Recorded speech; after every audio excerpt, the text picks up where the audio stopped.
Here with Reaction Now is Texas Senator Ted Cruz. Senator, you didn't talk about the 50 million Americans in poverty on food stamps, the labor participation rate, average median income down $3,000, health care costs up. Did I miss that last night? Did I fall asleep? You know, Sean, you're exactly right. The facts you're laying out, every one of them was absent last night.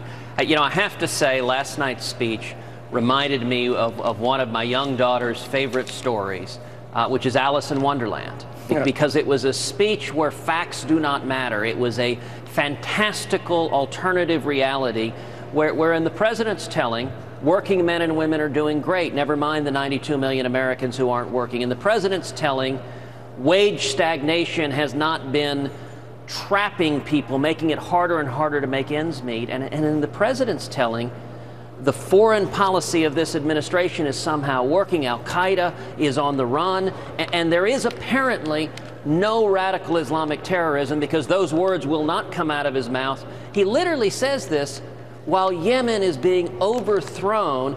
Yemen, of course, being a country just a few months ago he pointed to as an example of what he viewed as the successes of the Obama foreign policy. So let me sum this up. So we doubled the number of people, or nearly doubled the number of people on welfare and in poverty, yep, on food stamps and in poverty.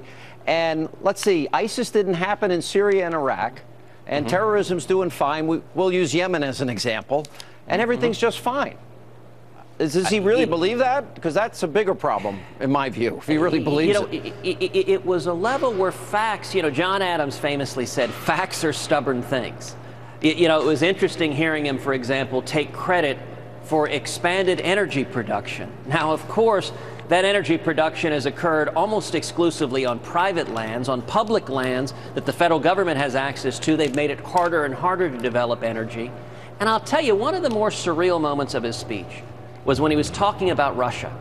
And he said, gosh, just a few months ago, people were saying Putin is a genius. And then he says, well, now the Russian economy is in real trouble. Who's the genius now? He boosted.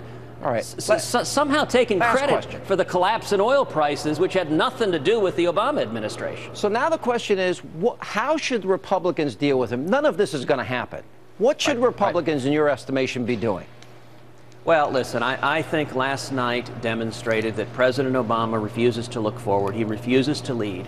So now it's incumbent on Republicans to lead. If the president's not going to lead, we have to. We need to step up with a positive pro-economic growth, pro-jobs agenda. We need to take up and begin passing pro-growth legislation, one after the other, tax reform, regulatory reform, expanding energy, helping people, health care, allowing people to buy health insurance across state lines, improving our standing in the world, defending our constitutional rights, and put those bills on the president's desk, one after the other after the other. Now, if he wants to, he can veto them all, but that'll just make clear that it is he who is forcing gridlock and obstruction, and we need to lead to solve the real problems people are facing today. All right, Senator Ted Cruz of Texas. Thank you, sir.